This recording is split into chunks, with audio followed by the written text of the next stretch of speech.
Mi nuera me sonrió a la luz de las velas mientras deslizaba hacia mí un cuenco de pastel de boniato casero. Era mi postre favorito, una receta heredada de mi tatarabuela, pero cuando me insistió en que tomara el primer bocado entendí algo aterrador. Aquel cuenco estaba cargado con suficiente medicación para la tensión alta como para parar el corazón de un caballo, y mucho más el de un hombre de 70 años. No grité ni volqué la mesa, simplemente metí la mano bajo el mantel, envié un mensaje al 911 y me preparé para dar la interpretación de mi vida. Me llamo Cyrus Blackwood, tengo 70 años y durante 40 he dejado que el mundo crea que soy un jubilado de climatización viviendo de una pensión modesta, conduciendo una camioneta Ford de 10 años, usando camisas de franela de Costco y viviendo en la misma casa de 3 habitaciones en un barrio obrero de Atlanta donde cría a mi hijo. Nadie sabe, ni siquiera mi propia sangre, que aquellos años polvorientos arreglando hornos solo fueron el comienzo. Invertí cada centavo comprando terrenos cuando el mercado se desplomó y renové complejos de apartamentos cuando nadie quería tocarlos. Hoy tengo un portafolio inmobiliario comercial valorado en más de 50 millones, pero lo mantuve en silencio porque quería que mi hijo, Tyson, formara carácter por sí mismo sin vivir bajo la sombra de mi chequera. Creí que le enseñaba valores, pero parece que solo le enseñé resentimiento, antes de contarte cómo desmantelé sus vidas pieza por pieza. Dime en los comentarios desde dónde estás viendo esto, y si alguna vez te subestimaron quienes debían quererte, dale a like y suscríbete porque vas a querer ver cómo termina. La pesadilla empezó 3 horas antes, en Nochebuena, con el aire dentro de la enorme casa hipotecada de Tyson sofocante por una calefacción al máximo para compensar las ventanas que no podían permitirse reparar. Mi hijo, sentado a la cabecera, parecía un hombre encogido dentro de su propia piel. Sus 32 años conservaba los ojos dulces del niño al que llevaba a pescar, pero ahora estaban turbios, inquietos entre mi mirada y la de su esposa, Tiffany, que llevaba un vestido más caro que mi primer coche, el pelo rubio perfectamente peinado y las uñas rojas afiladas como garras. Siempre me había mirado con una mezcla de aburrimiento y leve asco, como si yo fuera una mancha imposible de quitar de su alfombra blanca. Acabábamos de abrir los regalos y le había entregado a Tyson un sobre pequeño y pesado con un bono de ahorro que le compré hace 20 años y ahora había madurado hasta una suma considerable, algo modesto pero real, seguridad pura. Tiffany se lo arrebató antes de que pudiera agradecerme, lo abrió, miró el papel y soltó una risa quebrada como cristal. En serio, Cyrus, un bono de ahorro, ¿qué es esto? 1950. Nos ahogamos en deudas de tarjetas por la reforma y nos das papel que hay que ir al banco a cobrar. Necesitábamos efectivo, o quizá ese Rolex que Tyson quiere, algo que muestre que te importa su estatus. Tyson murmuró que era un regalo generoso, casi inaudible. Generoso, bufó ella sirviéndose más vino. Es barato, como esa camioneta o esas botas que no cambias. Tienes una casa pagada en un barrio que se está revalorizando y podrías venderla, mudarte a un piso y darnos la plusvalía.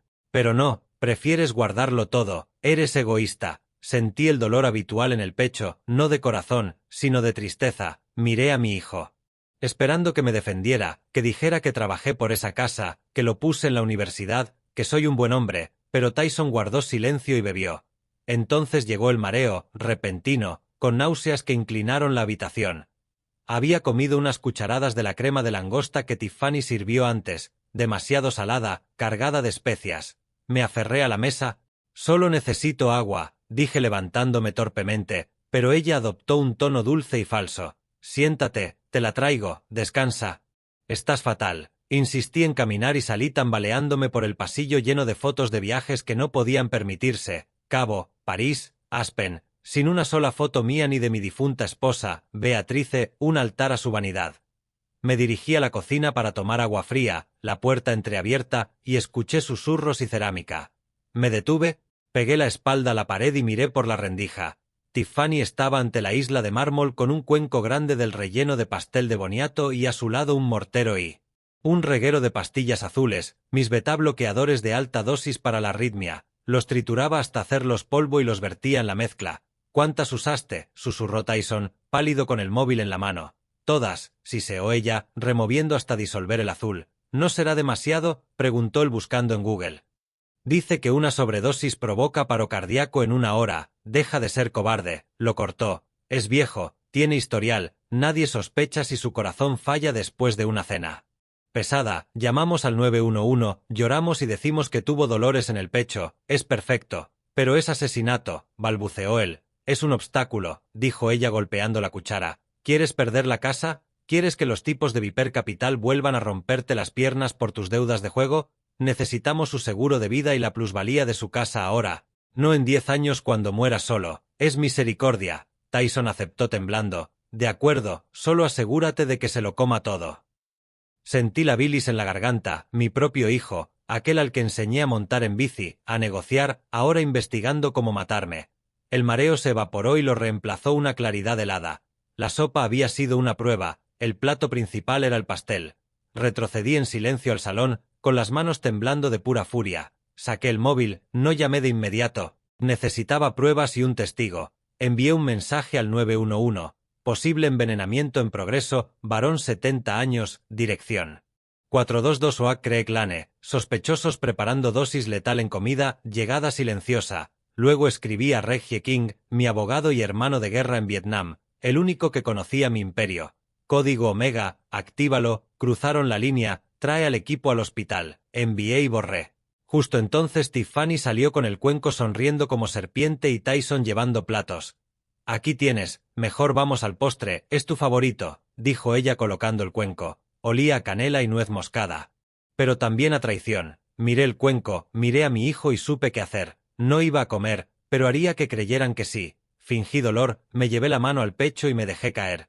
Tiffany dejó el cuenco con un tintineo, sus manos juntas bajo la barbilla, el vapor del pastel oliendo a muerte. Me observaban mientras levantaba la cuchara, pesada como un arma. La hundí en la mezcla, dejé que el vapor me rozara, y ellos contuvieron el aire. Tyson sudaba, incapaz de mirarme. ¿Pasa algo, papá?, preguntó. Solo disfruto el aroma, huele distinto. ¿Cambiaste la receta, Tiffany? Ella parpadeó apenas. Solo un poco de clavo y un ingrediente secreto. Acerqué la cuchara a mis labios y vi cómo se tensaba toda ella. Esperé 5 segundos, 10, hasta que la tensión se rompió, y solté la cuchara. Cayó contra el cuenco, salpicando el mantel. Solté un gemido profundo y me agarré el pecho. Tiffany chilló Cyrus, pero no se acercó. Me convulsioné, tiré el vaso, me dejé caer al suelo. Tyson corrió a mi lado pero ella lo frenó. No lo toques. Pero no ha comido nada, dijo el aterrado. El cuenco está entero. Yo gemía, respirando con dificultad. Un hijo que ama llamaría al 911, una nuera que ama comprobaría mi pulso, pero no lo hicieron. Si muere de un infarto natural, perfecto, pero si no y vienen los paramédicos. Hay que esconder esto, dijo ella. Escuché cómo se llevaban el cuenco, cómo discutían entre tirarlo, esconderlo o meterlo en la nevera. Llama ya, Tyson, rápido, gritó ella, y él marcó fingiendo pánico. Mi padre se desplomó, 422 Oak Creek Lane. Escuché su mentira matar al hijo que conocí. Los minutos se hicieron eternos hasta que las sirenas rompieron la noche. Tiffany se transformó en actriz llorosa cuando los equipos entraron, pero entre los paramédicos vi lo que esperaba. Un hombre grande con una cicatriz sobre la ceja y un pequeño león dorado en el cuello del uniforme, símbolo de la firma de seguridad de Regie. Se inclinó fingiendo revisar mi respiración y susurró. Protocolo Omega, Regie lo envía, está a salvo. Asentí apenas. Tenemos pulso irregular, hay que moverlo, gritó el actuando. Me subieron a la camilla. ¿Va a sobrevivir?, preguntó Tyson intentando acercarse. Lo llevamos a Saint Jude, dijo el paramédico bloqueando su paso con el hombro. Pueden seguirnos en su coche, pero tenemos que estabilizarlo durante el traslado. No nos retrasen.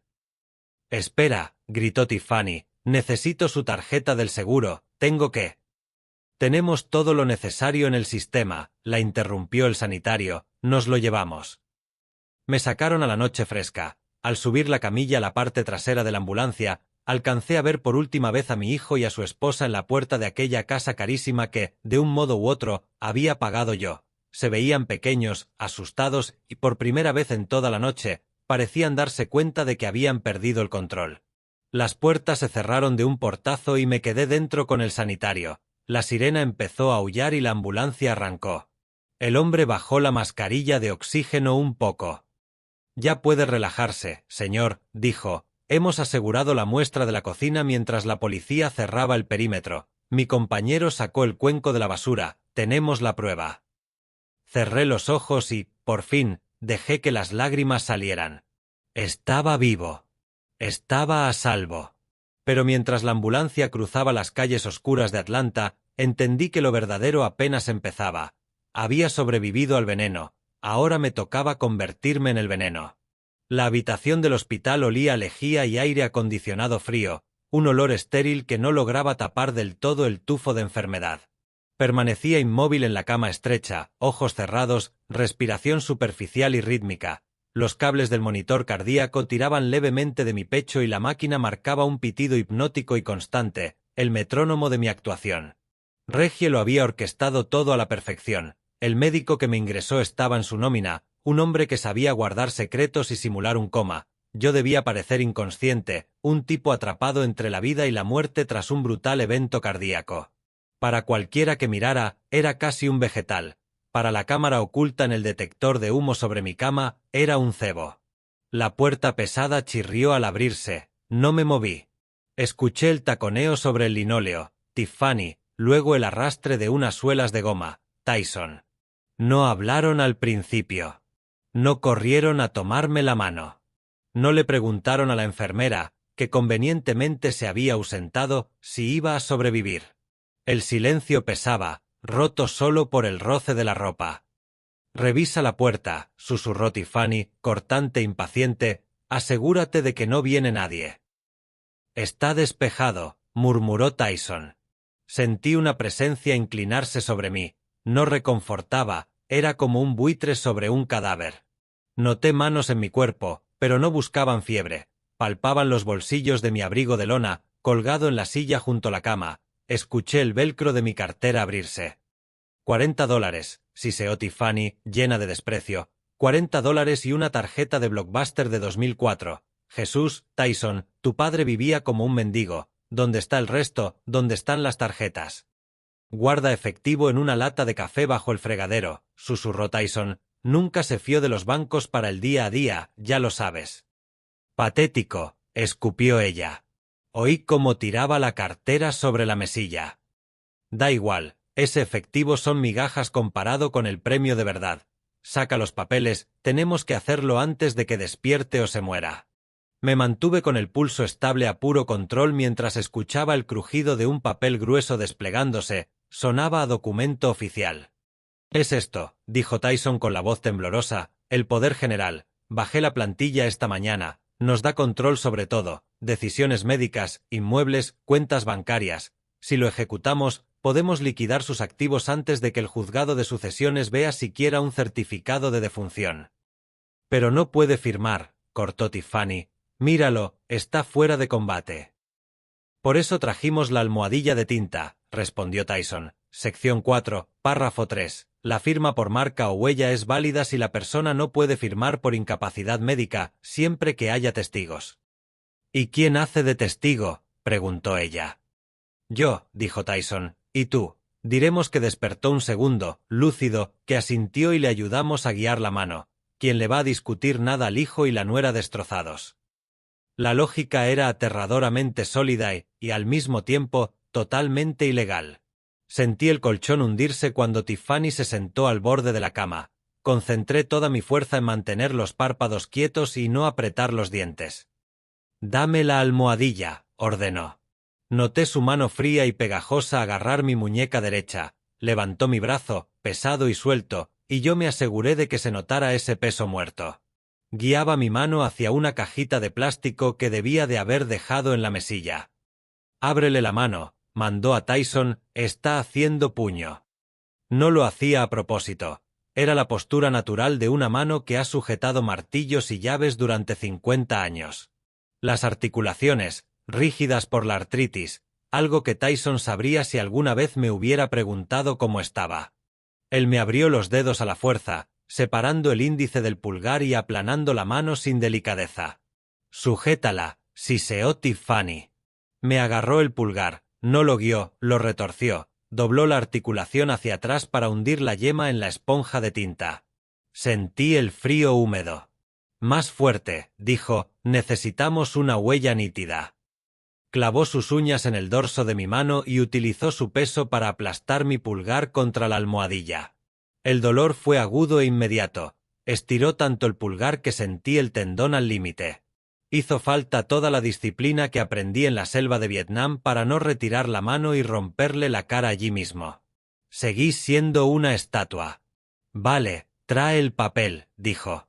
Sentí el borde del documento rozarme el brazo. Levantó mi pulgar entintado y lo estampó sobre el papel, rodándolo de lado a lado para marcar bien las crestas. Una más por si acaso, añadió. En la segunda hoja repitió la tortura, esta vez con más brusquedad. Me giró la muñeca en un ángulo imposible.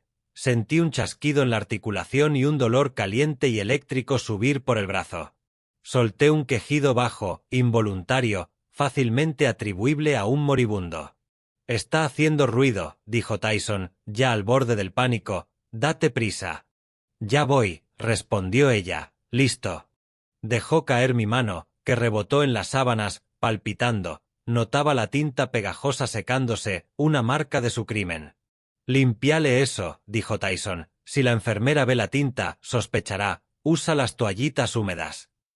Tiffany frotó mi pulgar con una gasa empapada en alcohol, sin preocuparse de si escocía. Restregó hasta dejar la piel en carne viva, borrando las pruebas de mi cuerpo, pero no del papel, ni de la cámara que grababa cada movimiento. Escuché cómo guardaban los documentos en una carpeta y se colocaban a los pies de la cama. Ya no me veían como a una persona, sino como una firma, una transacción recién completada. ¿Y ahora qué?, susurró Tyson. Ahora esperamos, dijo Tiffany con una calma escalofriante, esperamos a que vuelva el médico, le enseñamos el poder y hablamos de opciones de final de vida. ¿Opciones de final de vida?, repitió Tyson. ¿Te refieres a desconectarlo? Está sufriendo, Tyson, dijo ella, con una sonrisa que casi podía oír. Míralo, ya casi no está. ¿Para qué alargarlo? Enseñamos el papel, tomamos el control y tomamos la decisión compasiva de dejarlo ir. Luego ponemos la casa en venta. ¿Cuánto crees que sacamos? Miré las comparables del barrio, respondió Tiffany. La zona se está gentrificando. Los promotores están comprando estos solares viejos al contado. La casa es una basura, obviamente, huele a viejo y a serrín, pero el terreno es doble, en esquina. Podemos sacar 2 millones fácil, quizá 2,5 si montamos una guerra de ofertas. 2 millones, exhaló Tyson. Con eso liquidamos la deuda, pagamos a Viper Capital, nos compramos el piso en Buckhead. Exacto, dijo Tiffany. 2 millones, Tyson, y lo único que tenemos que hacer es esperar a que deje de latir su corazón. Francamente, nos está haciendo un favor muriéndose ahora. Si se quedara años, se comería esa plusvalía en facturas médicas. Esto es el mejor escenario. Los escuché repartir mi vida, mi camioneta como chatarra, mis herramientas como trastos para tirar, mi casa, donde había acunado a Tyson de bebé, como un simple solar esperando excavadora. No sabían nada de los edificios comerciales. No sabían nada de las cuentas de inversión. No sabían que la casa que tanto ansiaban vender estaba en un fideicomiso irrevocable a favor de una ONG que construía escuelas en países en desarrollo. No sabían que el hombre en la cama, al que planeaban eutanasiar por dinero, estaba despierto. Un frío ajeno al aire acondicionado se instaló en mi pecho, la muerte del último rastro de cariño de padre que me quedaba por Tyson. Estaba ahí, asintiendo mientras su esposa planeaba mi ejecución, salivando con la etiqueta de precio de mi tumba. Bien, dijo Tiffany, palmoteando suave, vamos a buscar al médico, hay que poner esto en marcha, ponte cara de triste, cariño, es hora del espectáculo. Salieron dejando la puerta entornada. Abrí los ojos. Me quedé mirando las placas del techo, contando los puntitos. 2 millones. Ese era mi precio. Eso valía mi vida para ellos. Levanté despacio la mano derecha. El pulgar, rojo e hinchado, aún conservaba restos de tinta negra en los pliegues. Miré a la cámara del detector de humo y dejé que se me dibujara una mueca que los habría aterrado. Querían una muerte rápida y un cobro. Iban a tener un cobro, sí, pero no en dólares, en sufrimiento. Pulsé el timbre de enfermería 3 veces. La señal para Regie. Era hora de despertar, de volver de entre los muertos y enseñarles a estos niños cómo se ve un fantasma de verdad. Querían la casa. Querían el dinero. Iban a perderlo todo. Y yo iba a disfrutar viendo cómo ardía. 3 días después, salía de San Judas en una silla de ruedas, la sombra de un hombre. Reggie se había superado con el papeleo y el teatro médico. Según los informes, había sufrido un ictus isquémico masivo que me había dejado hemipléjico y afásico. Iba desplomado en la silla, la cabeza caída hacia la izquierda y un hilo de baba, cuidadosamente fabricado con un sorbo de agua, escurriéndose por la comisura de mi boca floja, los ojos vidriosos, perdidos en la nada pero viéndolo todo. Tyson firmaba en recepción los últimos papeles de custodia. Parecía exhausto, con ojeras profundas, pero en los ojos le brillaba una chispa de victoria que me revolvía el estómago. Tenía el poder notarial, el alta médica y ahora el cuerpo. Me empujó hasta la acera, donde el BMW de Renting le esperaba al ralentí. No trajo mi camioneta. Gruñó mientras me levantaba para meterme en el asiento del acompañante, manejándome como si fuera un saco de estiércol, sin siquiera abrocharme el cinturón. Mientras conducía, vi pasar las calles familiares de mi barrio. Esperaba que girara a la izquierda hacia Oak Creek Lane, hacia mi casa, mi refugio, mis cosas. En lugar de eso, giró a la derecha hacia la autopista. Íbamos a los suburbios. Íbamos a su casa. No me llevaba a casa a recuperarme, me llevaba a una cárcel.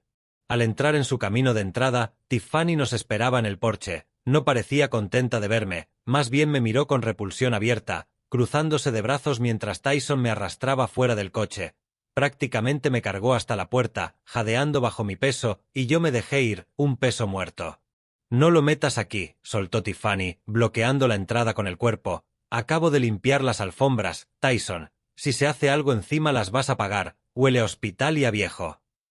Entonces, ¿dónde lo pongo?, se quejó él, sujetándome. La habitación de invitados está para tu madre, ponlo abajo. El sótano, dijo Tyson, está sin terminar, Tiff, hace un frío polar. Unos 50 grados, dijo, encogiéndose de hombros, pon un radiador, está paralizado, Tyson, no va a notar la diferencia. Además, es más fácil limpiar el desorden sobre cemento que sobre madera, quítame esta visión de delante. Tyson suspiró, pero no la contradijo. Me arrastró por la cocina, junto al calor del horno y el olor a pollo asado, y abrió la puerta estrecha del sótano. Un golpe de aire frío y húmedo me dio en la cara. Olía a tierra mojada, cartón podrido y abandono. Las escaleras de madera eran empinadas. Me bajó casi a rastras, deslizándome hacia la oscuridad, y me dejó en un rincón sobre un colchón manchado que parecía recogido de la calle. No había ventanas. Las paredes eran de bloques de hormigón rezumando humedad. En una esquina, una bomba de achique zumbaba de vez en cuando, el latido mecánico de aquella cueva. Me tiró una manta fina y rasposa que apestaba a naftalina y pelo de perro. «Quédate aquí, papá», murmuró sin mirarme, «luego te traigo comida». Subió las escaleras corriendo y cerró la puerta de un portazo. El cerrojo sonó. Estaba solo en la oscuridad, mientras encima de mí se oían apagados la tele, el tintinear de las copas y las risas. Celebraban mi encierro en el calabozo de una casa que yo estaba pagando. Esperé hasta estar seguro de que se habían acomodado para la noche, las tablas dejaron de crujir y la casa se aquietó. Entonces me incorporé despacio, me limpié la baba falsa y estiré el cuello, rodando los hombros para soltar la rigidez de horas de teatro. El frío se colaba a través de la bata de hospital y la camisa de franela con la que Tyson me vistió a toda prisa. Metí la mano en el bolsillo oculto cosido en el forro de mis pantalones, una modificación que hice hace años para llevar efectivo en las obras. Saqué un pequeño dispositivo negro, no más grande que un paquete de chicle, una grabadora de voz de alta fidelidad capaz de captar un susurro al otro lado de una habitación. Pulsé grabar y la dejé sobre un cajón junto al colchón, oculta bajo un montón de periódicos viejos. Luego saqué el móvil, tapando el brillo de la pantalla con la manta. Tenía una sola barra de señal. Suficiente. Abrí mi app de mensajería segura y escribí a Reggie. El águila ha aterrizado. Condiciones subhumanas. Procede con la fase 2. Congélales los activos mañana por la mañana. Quiero que despierten con la tarjeta rechazada. Guardé el móvil y me tumbé de nuevo. Miré las vigas del piso superior. Veía las tuberías, los cables, las tripas de la casa. Sabía exactamente cómo estaba construida porque revisé el informe de inspección cuando Tyson la compró. Conocía los puntos débiles, Sabía dónde empezarían las fugas. Cerré los ojos, pero no dormí. Escuché. Grabé. Y tracé el plan. Ellos creían haberme enterrado en la oscuridad. No entendieron que acababan de plantar una semilla y que mañana las raíces empezarían a estrangularlos. El estruendo de la puerta del garaje y luego el motor del BMW alejándose calle abajo fue mi señal.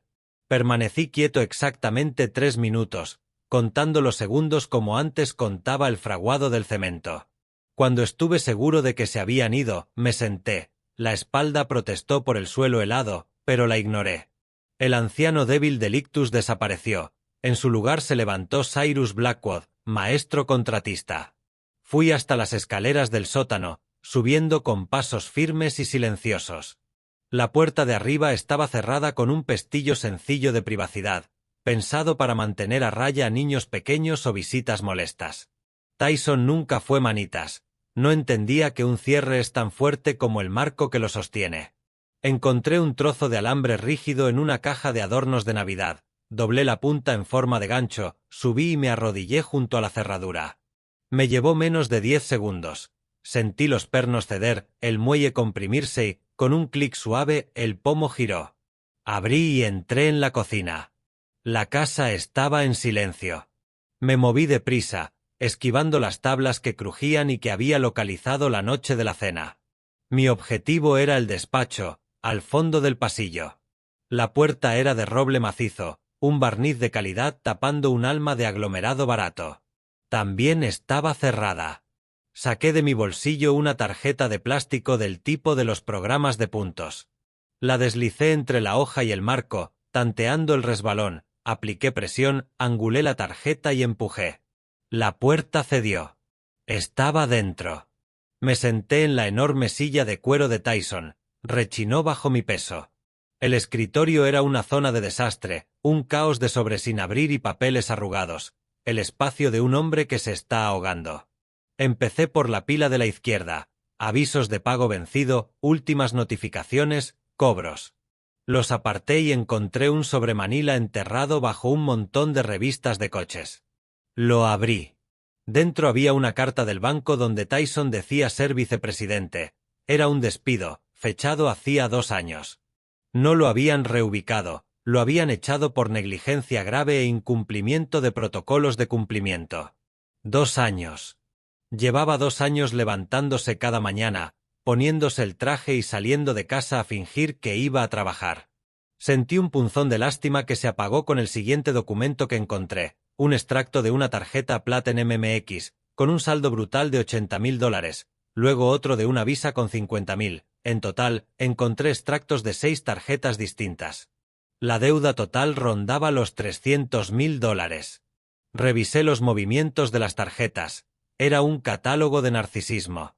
$3.000 en un bolso de Louis Vuitton, 500 en una cena en Nou, fines de semana en resorts del Caribe, tratamientos de spa, coches de lujo en renting. Vivían como realeza con dinero prestado.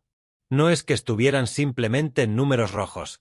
Estaban en la ruina, insolventes, y financiaban toda esa farsa desangrándome a mí. Abrí el cajón de abajo del escritorio. Estaba cerrado, pero el mecanismo era de zinc de mala calidad. Apoyé el pie en la pata del escritorio y pegué un tirón seco. La madera crujió y el cajón se abrió de golpe. Dentro había una única carpeta roja.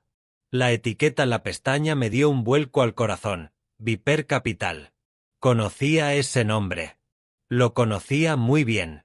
Abrí la carpeta y se me cortó la respiración. Era un contrato de préstamo a corto plazo de alto interés, un préstamo duro, $50.000 en efectivo con un tipo de interés rozando lo criminal, capitalización semanal y cláusulas de cobro agresivas.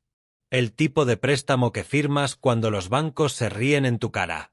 Pero fue la sección de la garantía lo que me llenó la vista de rojo. Figuraba, negro sobre blanco, la dirección de la propiedad, 422 Oak Creek Lane, mi casa, mi hogar pagado.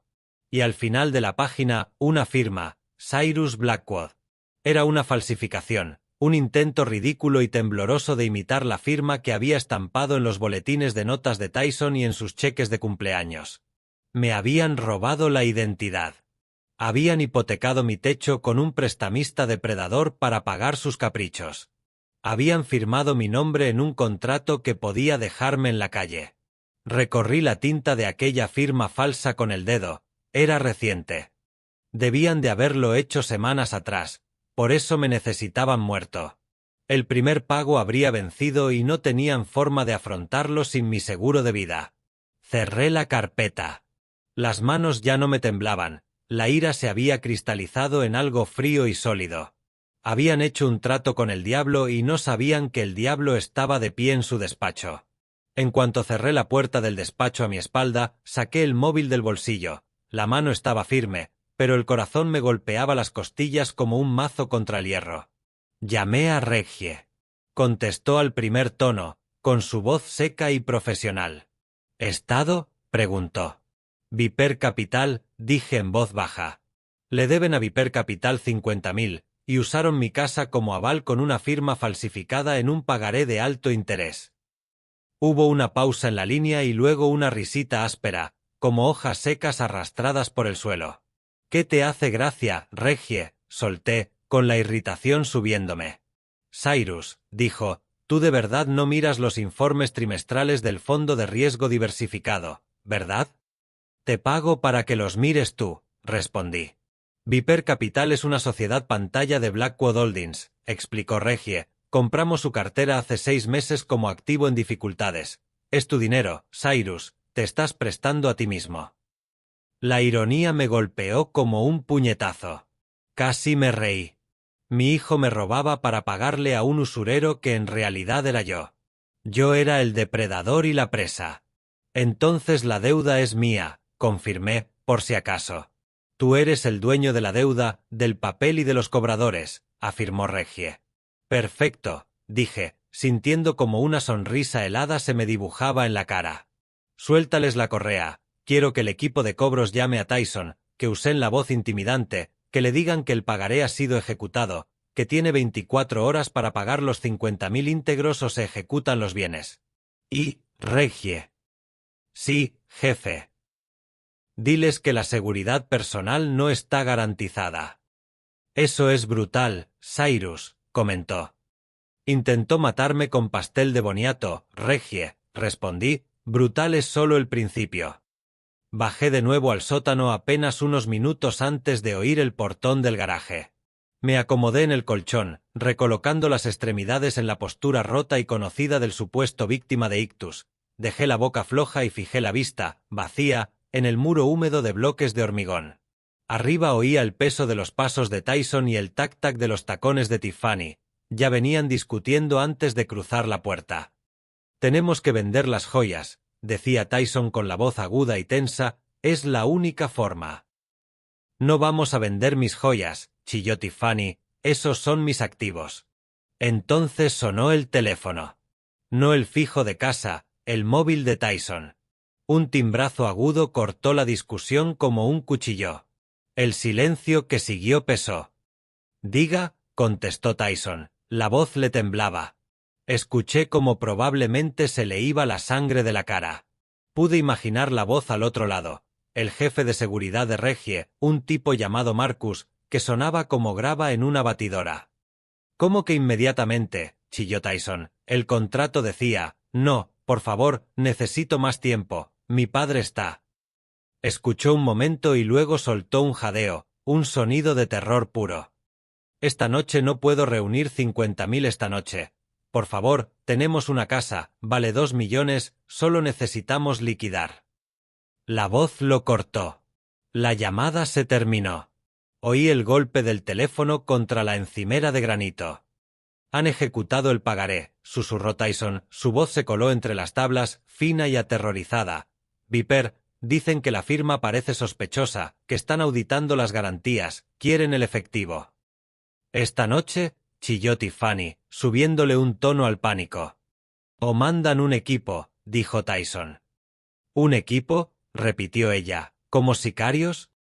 Como rompedores, dijo él, han dicho que la seguridad personal no está garantizada. Dios mío, saben lo de la falsificación. Si descubren que la casa aún no es mía legalmente, nos matan, estamos muertos, estamos literalmente muertos. Cállate, gritó Tiffany, deja de entrar en espiral, necesitamos dinero, ¿de dónde sacamos dinero? No tenemos, le devolvió Tyson a gritos, te lo gastaste todo, las tarjetas están al máximo, las cuentas en números rojos, no queda nada. La discusión estalló, una sinfonía de reproches. Es culpa tuya, gritaba él. Tenías que tener el Mercedes, tenías que hacer la reforma, me dejaste seco.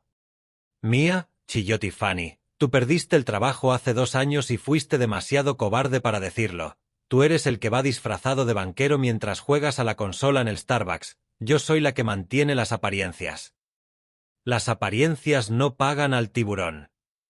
Oí pisotones. La puerta del sótano se abrió de golpe y la luz inundó la escalera, cegadora. Tyson bajó hecho una furia, rojo, sudoroso, con la mirada descompuesta. Tiffany le seguía, con aspecto de rata acorralada. Se plantaron frente a mí. Yo no me moví. No parpadeé. Míralo, escupió Tyson, dándole una patada al colchón junto a mi pierna. Ahí tirado, inútil. Tiene millones en plusvalía en esa casa y solo se dedica a respirar. Él es la razón de que estemos metidos en esto. Es un viejo testarudo, siseó Tiffany inclinándose hasta tener la cara a centímetros de la mía. Le olía el aliento a vino. Si te hubieras muerto, susurró, con veneno. Si hubieras tenido la decencia de morir en esa cama de hospital, ahora seríamos ricos, estaríamos a salvo. Me dio una bofetada. No fue fuerte, pero escoció. Fue una falta de respeto. Haz algo, gritó, mirándome la cara inmóvil. Muérete, muérete de una vez para poder vender tu casa. Tyson le agarró el brazo. Él no entiende, dijo, es un vegetal. Es un viejo burro cabezota, replicó ella, incorporándose, y nos va a matar. Quizá, murmuró Tyson mirándome con un brillo desesperado y oscuro que nunca le había visto, quizá aún pueda ayudarnos, solo que no como él pensaba. ¿Qué quieres decir?, preguntó Tiffany. Si Viper quiere dinero, dijo Tyson bajito, mirando mi pecho, quizá podamos darles algo que valga dinero, o quizá lo que necesitamos es que desaparezca para poder cobrar el seguro más rápido, nada de esperar a la naturaleza, tenemos que acelerar los plazos. Se miraron. El miedo en la habitación cambió de forma, ya no era solo pánico, era decisión. Subieron de nuevo las escaleras y cerraron con llave. Me quedé en la oscuridad, con la mejilla todavía ardiendo por la bofetada. Ellos creían estar atrapados, sin darse cuenta de que eran ellos los que estaban encerrados en una jaula conmigo, el cuidador del zoo. Y yo acababa de decidir que era hora de dar de comer. El aire del sótano se volvió más pesado, no solo por el frío húmedo de la tierra, sino por el peso asfixiante de la desesperación. Tyson y Tiffany habían vuelto. Paseaban el cuadrado de cemento como animales enjaulados, sus sombras deformadas bailando sobre los bloques a la luz de una bombilla que parpadeaba. La amenaza de la agencia de cobros había roto algo vital dentro de ellos. La civilización se descascarillaba capa a capa, dejando al descubierto un miedo primario y crudo. Tyson mascullaba para sí, mordiéndose las uñas hasta sangrar.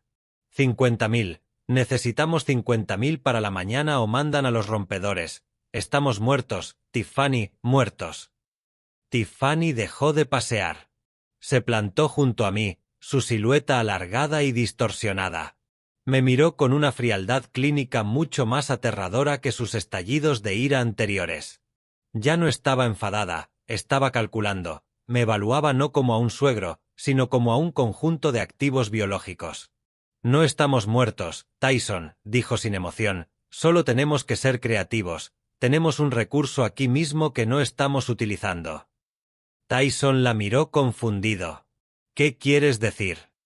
La casa, murmuró. No podemos vender la casa sin su firma, y la falsificación tardará demasiado si Viper está mirando. No la casa, idiota, lo cortó, a él, la carne. Tyson se echó hacia atrás como si le hubiera dado una bofetada. ¿De qué hablas? Tiffany se agachó, acercando la cara a la mía. Le volví a oler el vino, y esta vez algo metálico, el miedo.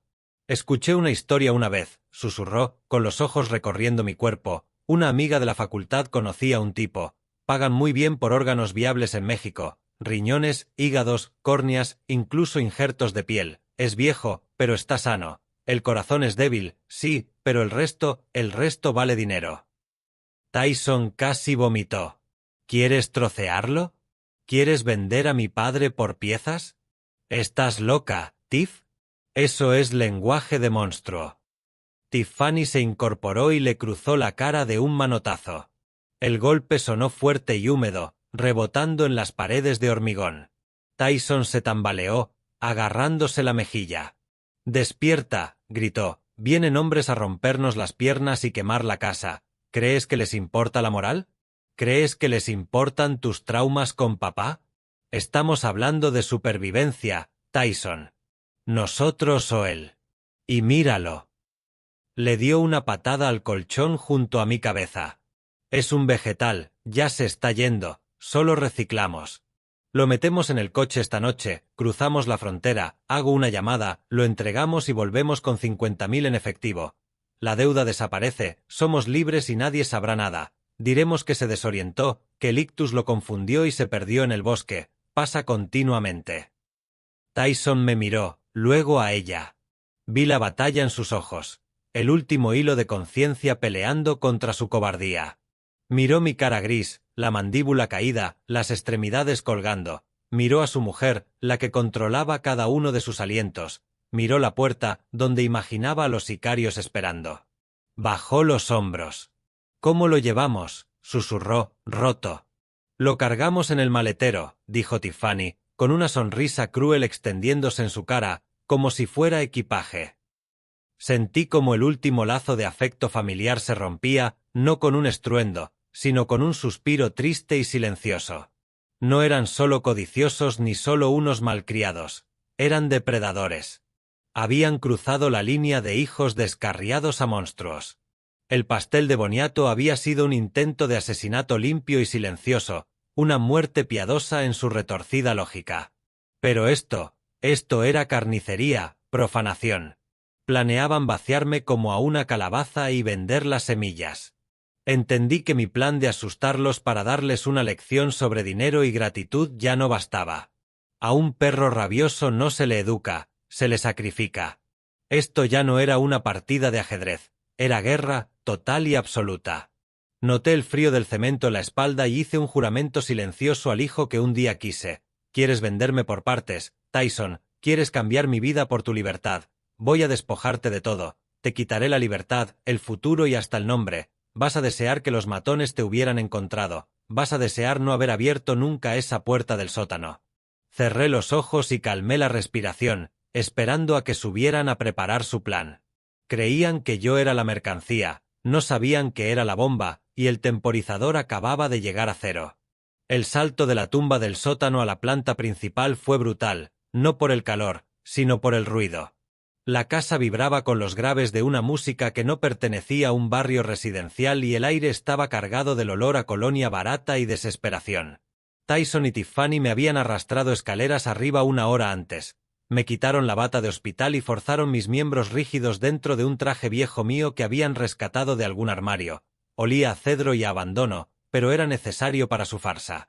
Me plantaron en una silla de ruedas que habrían alquilado o robado y me aparcaron en una esquina del salón como si fuera una pieza de mobiliario de arte moderno. Me quedé allí, con la cabeza ladeada, los ojos entreabiertos, observando el circo de buitres que habían invitado a mi fiesta. No eran amigos. No eran vecinos trayendo cazuelas y pésames.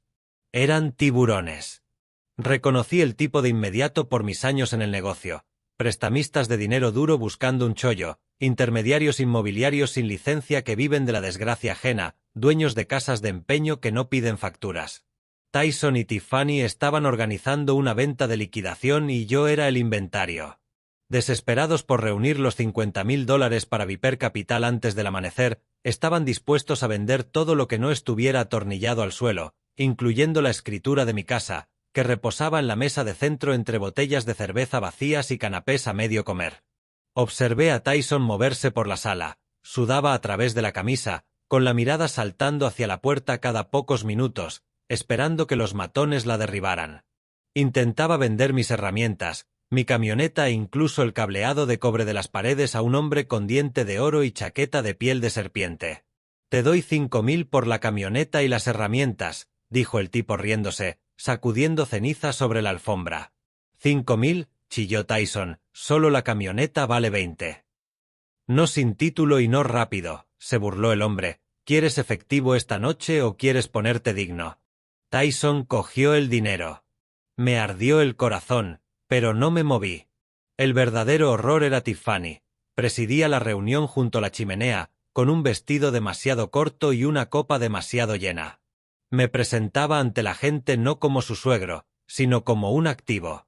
Este es el ganso de los huevos de oro, balbuceó, señalándome con la copa. Los médicos dicen que puede irse cualquier día. El ictus se llevó todo lo de arriba. Es solo un cuerpo esperando una firma.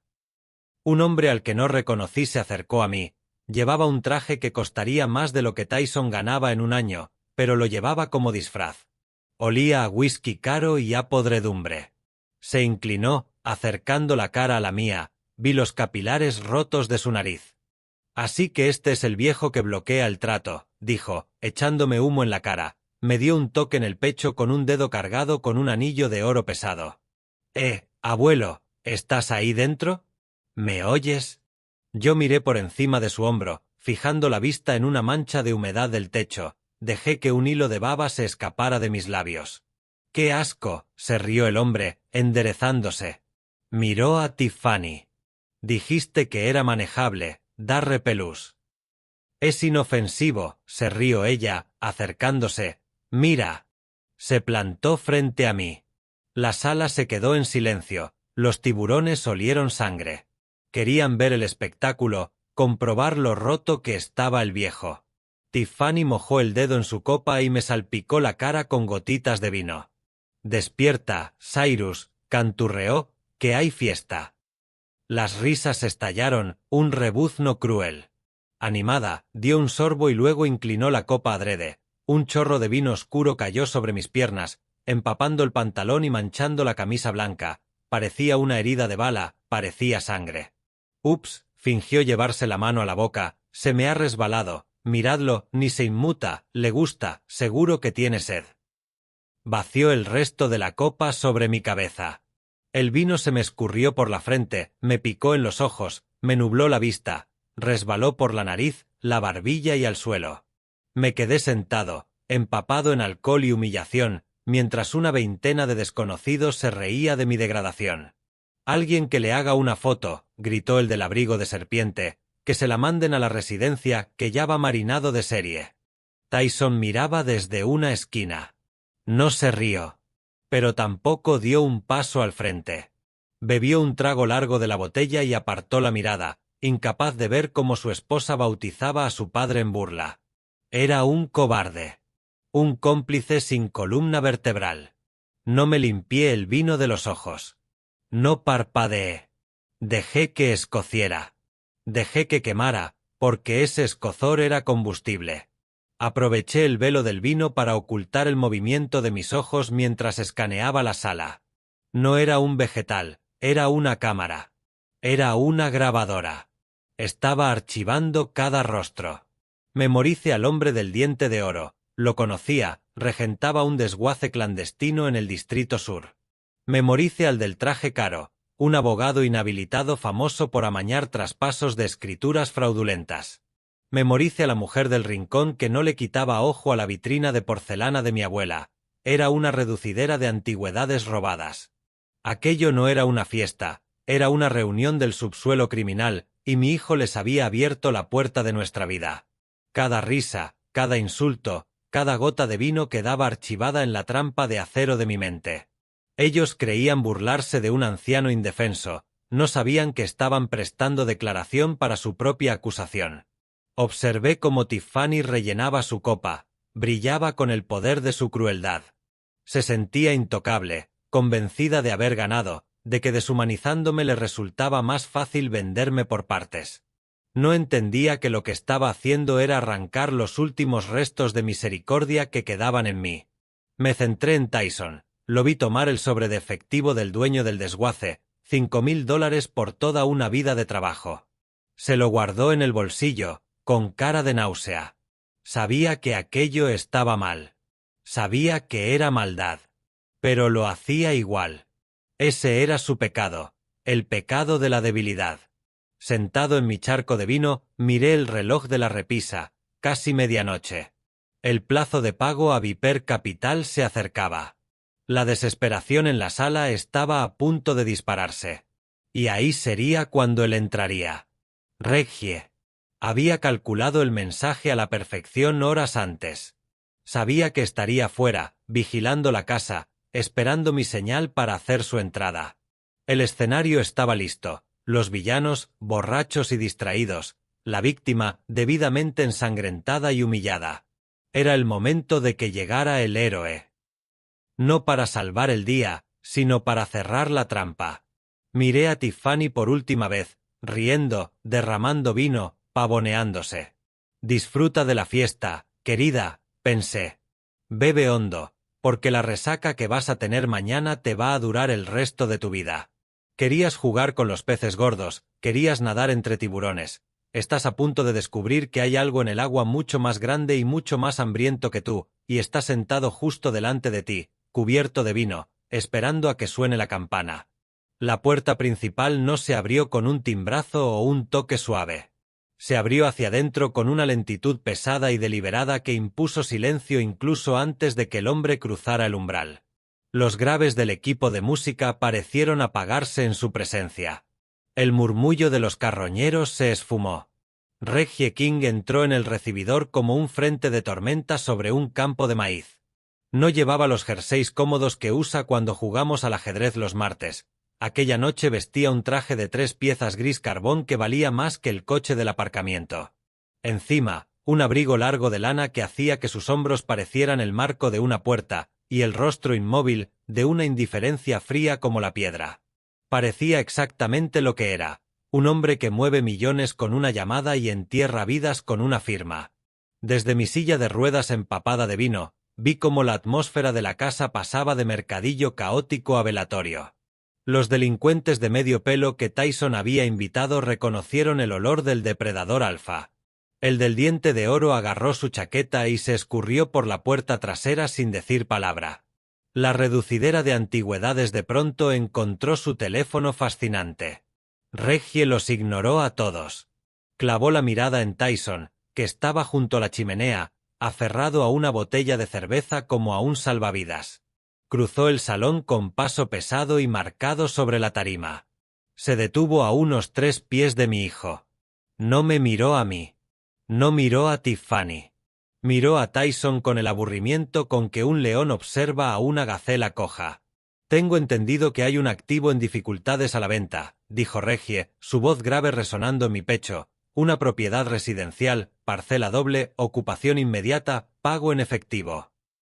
Tyson tartamudeó, con los ojos desorbitados. ¿Quién es usted? ¿Lo envía Viper? Soy la solución, respondió Reggie simplemente. Represento a un fondo privado que quiere ampliar cartera en esta zona. Hemos oído que hay un vendedor motivado. ¿Lo está, señor Blackwood? Tyson miró a Tiffany. Ella se había levantado del sofá de un salto, alisándose el vestido, intentando recuperar algo de control. Dio un paso al frente con los ojos hambrientos. Estamos muy motivados, dijo con voz chillona, pero tenemos ofertas, mucho interés. Reggie ni pestañeó. Ni siquiera la miró. Mantuvo los ojos en Tyson. No trato con intermediarios, no trato con esposas, trato con el nombre que figura en la escritura. ¿Es el suyo? Técnicamente, tragó Tyson, técnicamente es de mi padre, señaló hacia mí, pero tengo poder notarial. Reggie, por fin, me dirigió una mirada fugaz. Sus ojos recorrieron mi cara manchada de vino y mi postura hundida. Asintió apenas. Suficiente, dijo. Levantó el maletín de cuero negro que llevaba en la mano izquierda y lo dejó sobre la mesa de centro, barriendo con el antebrazo las botellas vacías y la bandeja medio comida de queso. El estrépito del vidrio cayendo al suelo hizo que Tyson diera un respingo. Reggie accionó los cierres con el pulgar, sonaron como el amartillar de una pistola. Abrió la tapa. El silencio fue absoluto. Dentro, ordenados en filas compactas, había fajos de billetes de $100. Eran $50.000.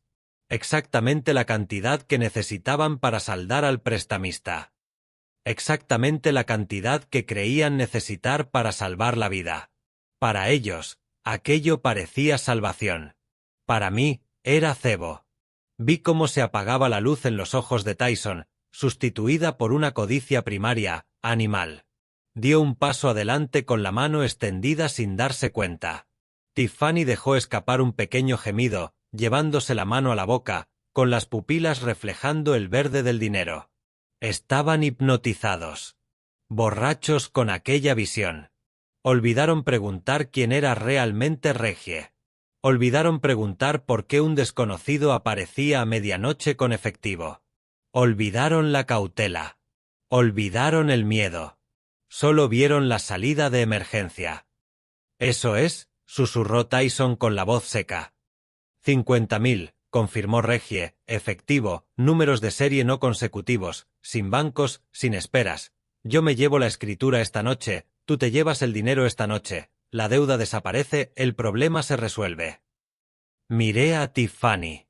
Vibraba, literalmente. Miraba el dinero, luego me miraba a mí. Podía ver las ruedas girar en su cabeza. Ya se lo estaba gastando. Ya planeaba la siguiente mentira, la siguiente estafa. No le importaba la casa. No le importaba yo. Solo quería la dosis inmediata.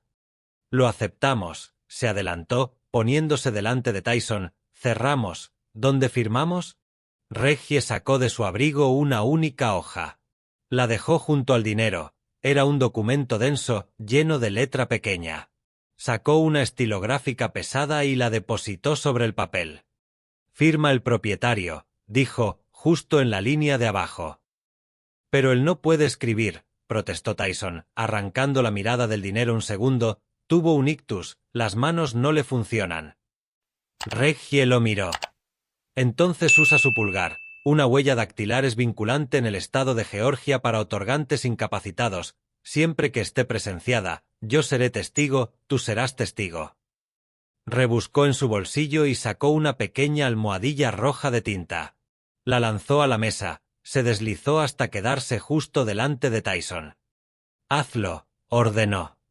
Hazlo ahora o cierro el maletín y salgo por esa puerta, y te prometo que el próximo hombre que cruce ese umbral no traerá dinero, traerá un bate de béisbol.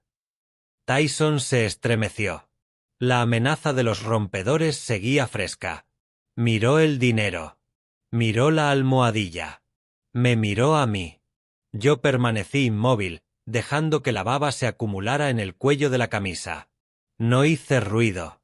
No ofrecí resistencia. Tyson agarró la almohadilla roja. Corrió hacia mí, arrastrando la mesa con el pie hasta acercar el documento. Me cogió la mano. Tenía las palmas empapadas de sudor. Le temblaban tanto los dedos que los dientes castañeteaban. Lo siento, papá, murmuró sin mirarme a los ojos. Tengo que hacerlo, es por nosotros, es por la familia. Me agarró el pulgar. Esta vez no lo retorció. No hacía falta crueldad, solo rapidez. Me hundió el pulgar en la tinta roja. Se sentía fría y viscosa. Llevó mi mano hacia el documento. Ahí, indicó Reggie, señalando la línea, presiona fuerte, que se lea bien. Tyson empujó mi pulgar contra el papel, apoyando su peso, restregando mi piel contra la fibra para asegurar una impresión perfecta. Sentí el papel bajo la yema. Y sabía qué era. No era una escritura de compraventa. Era una confesión. Era una renuncia a todos los derechos y una aceptación de plena responsabilidad penal por fraude, malversación e intento de asesinato. Era un documento que Reggie y yo habíamos redactado días atrás. Y Tyson, cegado por la avaricia y el pánico, era demasiado ciego para leer una sola palabra. Solo veía la línea. Solo veía el dinero. Levantó mi mano. Una huella roja perfecta quedó sobre el papel como una mancha de sangre. Ya está, jadeó Tyson, está hecho. Reggie cogió el documento. Sopló la tinta para secarla. Lo dobló con cuidado y se lo guardó en el bolsillo. Sí, dijo, bajando un tono, está hecho. Cerró el maletín. Echó los pestillos, pero no lo empujó hacia Tyson. Mantuvo la mano sobre el asa. Tyson trató de cogerlo. Vale, dánoslo. Reggie no se movió. Solo se quedó allí, erguido sobre mi hijo como una torre oscura de juicio. De repente, el salón pareció pequeño y helado. Solo hay un detalle, dijo Reggie, una pequeña formalidad. ¿Qué formalidad?, chasqueó Tiffany. Hemos firmado, danos el dinero. Reggie me miró. Por primera vez desde que había entrado, me sostuvo la mirada. Sonrió. No fue una buena sonrisa. La formalidad, dijo, es que el propietario tiene que estar incapacitado. Y no creo que lo esté. Tyson frunció el ceño. ¿De qué habla? Es un vegetal, mírelo. Reggie negó despacio. No, creo que está simplemente decepcionado. Yo levanté la cabeza. Parpadeé el vino fuera de mis ojos. Me limpié la baba de la barbilla con la manga del traje arruinado. Me incorporé, echando los hombros hacia atrás, sintiendo cómo crujía la columna. La transformación fue instantánea. El anciano roto desapareció. Volvió el magnate. Miré a Tyson. Miré a Tiffany. Los rostros se les descolgaron de puro shock. Tiffany dejó caer la copa, se hizo añicos en el suelo y nadie miró. Solo me miraban a mí. Carraspeé. Sonó áspero, como grava deslizándose por un canal. Deberías leer la letra pequeña, hijo, dije con voz firme. Esa tinta va a ser muy difícil de lavar en la cárcel. La hoja solitaria sobre la mesa, entre las botellas medio vacías y el maletín abierto, era una obra maestra de trampa legal. A ojos inexpertos, o a ojos cegados por el miedo y la codicia, parecía una simple renuncia de derechos sobre un inmueble, un papel aburrido necesario para transferir un título de propiedad. Pero yo conocía cada sílaba, porque pasé 3 noches en vela redactándolo con Reggie. El encabezado no decía contrato de transmisión de propiedad, en una letra lo bastante pequeña como para exigir gafas, que Tyson por vanidad se negaba a usar, ponía renuncia voluntaria de herencia y admisión de responsabilidad penal. El párrafo 1 era una confesión completa del intento de envenenamiento en Nochebuena, detallado hasta la dosis de beta-bloqueantes triturados en el pastel de boniato. El párrafo 2 recogía la conspiración para defraudar a un anciano mediante documentos de préstamo falsificados con Viper Capital.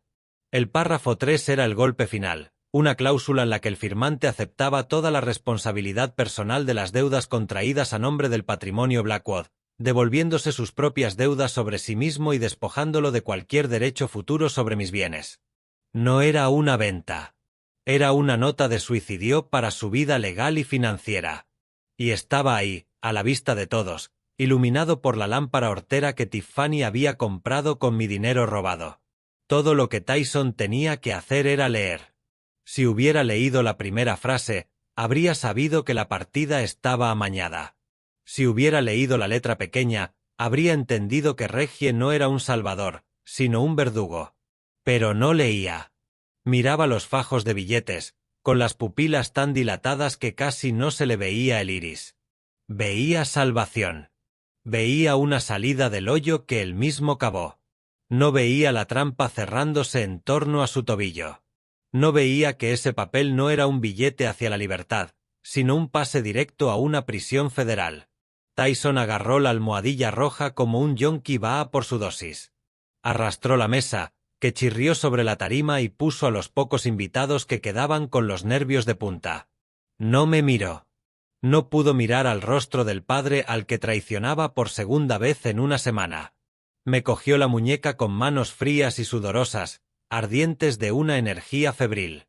Apretó más de lo necesario. No era el agarre de un hijo sujetando a su padre, sino el de un carnicero manejando carne. Tiró de mi brazo hacia la mesa. Yo lo dejé caer inerte, un peso muerto. Quería que sintiera la pesadez. Quería que notara el peso de lo que hacía. Me plantó el pulgar en la tinta roja, presionando hasta que la tinta se metió en las cutículas. Se sentía húmeda y fría, como sangre fresca. Alzó mi mano sobre la línea de firma. Respiraba entrecortado. Solo una huella, se repetía, apenas audible, solo una huella y se acaba. Cogemos el dinero, pagamos a Viper, empezamos de cero. Se mentía. No habría nuevo comienzo. Solo un final. Colocó mi pulgar sobre la línea destinada al otorgante sin notar que el campo, en realidad, estaba etiquetado como acusado. No vio que la línea de testigo, firmada ya por Regie, decía informante federal. Nada veía salvo la meta. Empujó mi mano hacia abajo, apoyando el peso del cuerpo, rodando ligeramente el pulgar de un lado a otro, como en las películas, para que la huella quedara limpia. El papel crujió bajo la presión. Sentí la veta de la mesa traspasando el documento, sentí el temblor en su mano, la vibración de su miedo subir por su brazo hasta el mío. Mantuvo la presión un segundo, 2, 3, asegurando que la marca fuese imborrable. Sellaba su destino con mi mano. Vendía su alma usando mi huella como recibo. Empezó a levantar mi mano. Exhaló un suspiro largo y tembloroso, el de un hombre convencido de haber esquivado un pelotón de fusilamiento. Perfecto, murmuró, ya está, perfecta. Quiso soltar mi brazo para volver al maletín. Pero mi mano no cayó. No volvió a quedarse floja. Cuando intentó zafarse, mis dedos se cerraron. Lentos, deliberados, se cerraron en torno a su muñeca. No fue un tic. No fue un espasmo. Fue un cepo. Apreté con la fuerza de agarre de alguien que ha doblado tubo de conducción y levantado compresores 40 años. Mis dedos callosos se clavaron en la carne blanda de su antebrazo, buscando los puntos de presión y estrangulando los nervios. Tyson se quedó helado. Miró su muñeca, incapaz de procesar lo que pasaba. Tiró un poco, pensando que sería un reflejo. Mi agarre se endureció. Estrujé hasta sentir como el radio y el cúbito rechinaban. Soltó un quejido agudo de dolor y desconcierto. ¿Qué? Balbuceó. Alzó la mirada. Me miró a la cara. Y ahí le golpeó el verdadero horror. Abrí los ojos. No los entreabrí, los abrí de golpe, alertas. La mirada vidriosa de víctima de ictus había desaparecido. En su lugar había una mirada de furia pura, sin adulterar, una mirada que quemaba con la intensidad de un soplete. Lo encaré. Vi cómo se le contraían las pupilas. Vi cómo se le iba el color de la cara en un instante, dejándola cetrina y cenicienta. Abrió la boca, pero no salió sonido. Estaba paralizado por un miedo tan primitivo que le secuestró el sistema nervioso. El salón quedó en silencio mortal. Tiffany, que estaba a punto de coger el maletín, se quedó congelada, la mano en el aire. Regie permanecía como una estatua, el gesto duro y satisfecho. Yo levanté la cabeza del respaldo de la silla. Me crují el cuello primero a la izquierda y luego a la derecha. Los chasquidos de las vértebras sonaron como disparos en la quietud. Me incorporé del todo, despojándome de la joroba del inválido, quitándome de encima la debilidad que había llevado como disfraz. Tiré de Tyson hacia mí, bajándolo hasta que su cara quedó a centímetros de la mía. Le olía el aliento a cerveza rancia. Veía las venas rojas de sus ojos. Temblaba tanto que hacía vibrar la silla. Lo mantuve ahí, atrapado en mi agarre, atrapado en mi mirada. Bajé la vista al papel sobre la mesa, a la huella roja brillante que reposaba como una letra escarlata. Volví a mirarlo. No grité. No tuve que hacerlo. Hablé con una voz baja, grave, terriblemente firme. Asegúrate de que se lea bien, hijo, dije, llenando la sala. Esa tinta será muy difícil de quitar donde vas. Tyson dejó escapar un sonido entre sollozo y alarido. Intentó arrancar el brazo, pero lo sujeté. Yo era el ancla y él el hombre que se ahoga. Pensaste que estaba dormido, siseé, acercándome. Pensaste que no estaba, pero te estuve mirando, te estuve escuchando, te oí venderme al desguace, te oí planear dejarme en México, y sentí cómo apretabas mi pulgar contra tu propia sentencia de muerte. Papá, gimió, con la voz quebrada, papá, por favor. No soy tu padre, dije, soltándole la muñeca con un empujón que lo hizo tropezar contra la mesa, soy el casero, y es hora del desahucio. Apreté los reposabrazos de la silla hasta que los nudillos se me pusieron blancos, no por esfuerzo, sino por la fuerza que estaba conteniendo para no partirle el cuello. El metal de la silla se quejó bajo mis manos, un chirrido agudo que cortó la quietud. Planté los pies firmes en la tarima. Empujé hacia abajo. Mis cuádriceps, que Tyson daba por perdidos entre la edad y el supuesto ictus, respondieron con la potencia de una prensa hidráulica. Me levanté.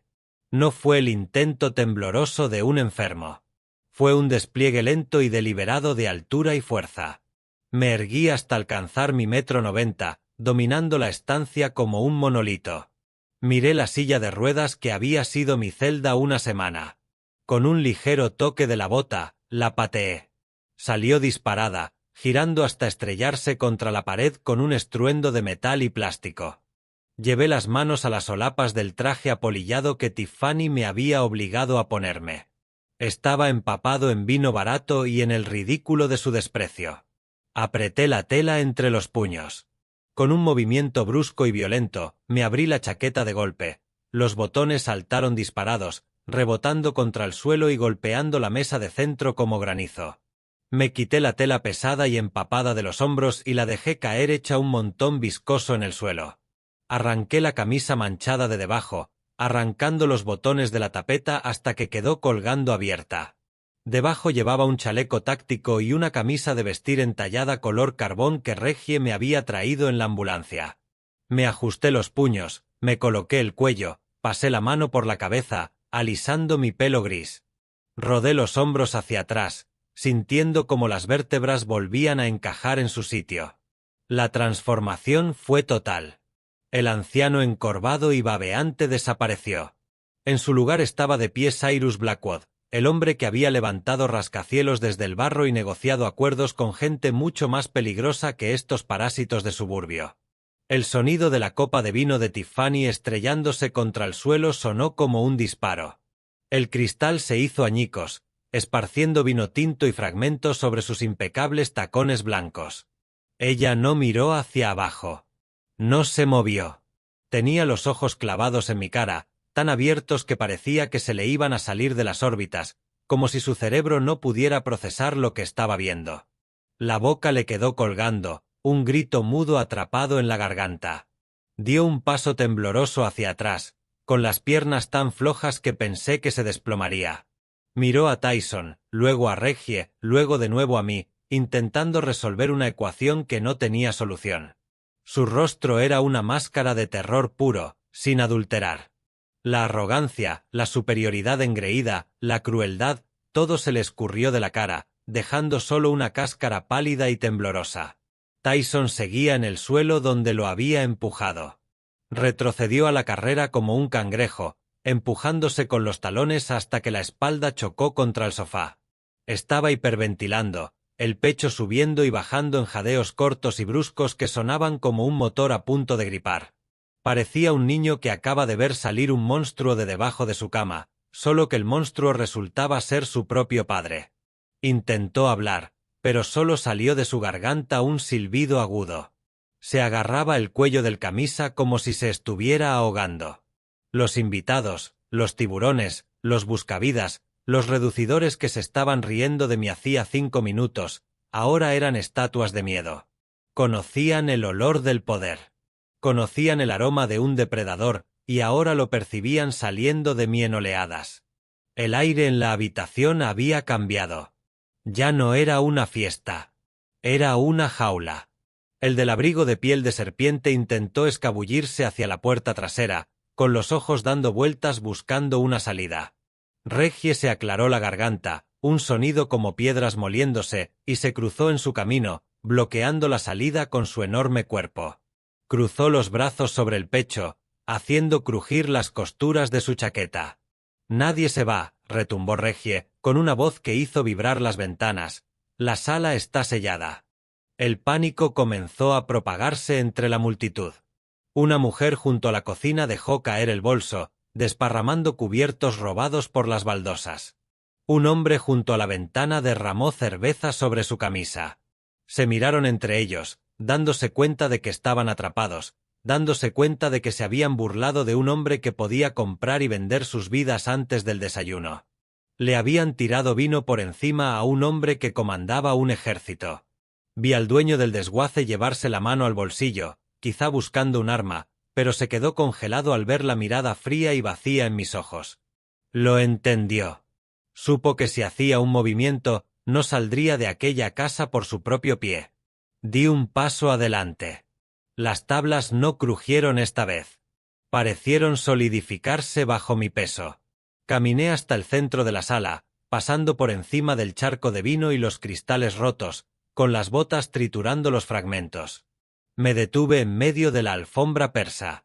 Giré lentamente sobre mí mismo, cruzando la mirada con cada persona. Miré a la reducidera. Miré al abogado inhabilitado. Miré a los invitados que se habían reído cuando el vino me golpeó la cara. Todos apartaron la vista, incapaces de sostener la mía. Estaba chupando el oxígeno de la habitación. Era un pozo de gravedad, y ellos eran los cuerpos atrapados en su órbita. Me volví hacia Tyson y Tiffany. Estaban encogidos juntos en el suelo, un cuadro patético de avaricia y cobardía. Me planté sobre ellos, mi sombra proyectándose larga y negra sobre sus cuerpos temblorosos. No levanté la voz. No hacía falta. Cuando tienes poder de verdad, no necesitas gritar. Solo necesitas hablar. Pensasteis que al viejo león se le habían caído los colmillos, dije, con una voz baja que retumbaba como un trueno lejano llenando cada rincón. Pensasteis que porque andaba despacio y conducía una camioneta vieja, era débil. Pensasteis que porque os quería estaba ciego. Confundisteis paciencia con debilidad. Confundisteis silencio con estupidez. Pensasteis que podíais drogarme. Pensasteis que podíais venderme. Pensasteis que podíais encerrarme en un sótano y esperar a que me muriera. Me incliné, acercando tanto mi cara a la suya que pudieran ver el fuego en mis ojos, lo bastante cerca como para que sintieran el calor de mi rabia. Pero no era débil, si sé, solo estaba descansando, solo estaba mirando, solo os estaba dando la cuerda suficiente para que os ahorcarais, y esta noche sois vosotros los que habéis pateado la silla. Yo no soy la víctima aquí, niños, soy el juez, soy el jurado y soy el verdugo. Y el juicio empieza ahora. Les di la espalda y caminé hacia la chimenea. Encima, encastrado en la piedra, estaba el televisor de 85 pulgadas que Tyson había comprado 3 meses antes. Sabía por los extractos de sus tarjetas que había pagado $4.000, usando una tarjeta a mi nombre. Era un símbolo de su glotonería, un enorme espejo negro que dominaba la habitación. Cogí el mando que descansaba sobre la repisa, junto a una botella de champán medio vacía. Se sentía ligero en la mano, de plástico e insignificante. Pero en ese momento era el mazo del juez. Me volví de nuevo hacia la sala. Los invitados estaban congelados, mirándome con una mezcla de miedo y morbo. Sabían que se avecinaba algo. Sabían que la violencia había terminado, pero la sentencia apenas empezaba. Todos vinisteis aquí por un espectáculo, dije, mi voz resonando en el silencio. Vinisteis a roer los huesos de un hombre moribundo, vinisteis a celebrar la liquidación de mi vida. Pues soy un anfitrión generoso. Sería una lástima que os fuerais sin entretenimiento. Apunté el mando hacia la pantalla y pulsé encendido. El enorme panel se encendió con una luz azul dura que inundó el salón. Estaba conectado a un portátil en la mesita lateral, que Reggie había colocado mientras yo me rebelaba. La pantalla no mostró un partido ni una película. Mostró un logotipo, un león dorado sobre un escudo negro, el emblema de Blackwood Security. Tyson alzó la vista desde el suelo, entornando los ojos por el brillo. «¿Qué es eso?», susurró. «Esto», dije, «es la película familiar que nunca supisteis que estábamos grabando». Pulsé reproducir. La imagen era nítida como el cristal. Era vídeo en alta definición de una cámara oculta en el detector de humo de la cocina. La marca de tiempo en la esquina decía 24 de diciembre, 6:40 de la tarde. La sala entera soltó un gemido. Allí, en la pantalla, más grande que la vida, estaba Tiffany. De pie junto a la isla, con la cara retorcida en una mueca de intensa concentración. El sonido era perfecto, amplificado por los caros altavoces envolventes. El raspado de cerámica contra cerámica llenó la sala. Rasca, rasca, rasca. La vimos verter el polvo azul del mortero al bol del pastel de boniato.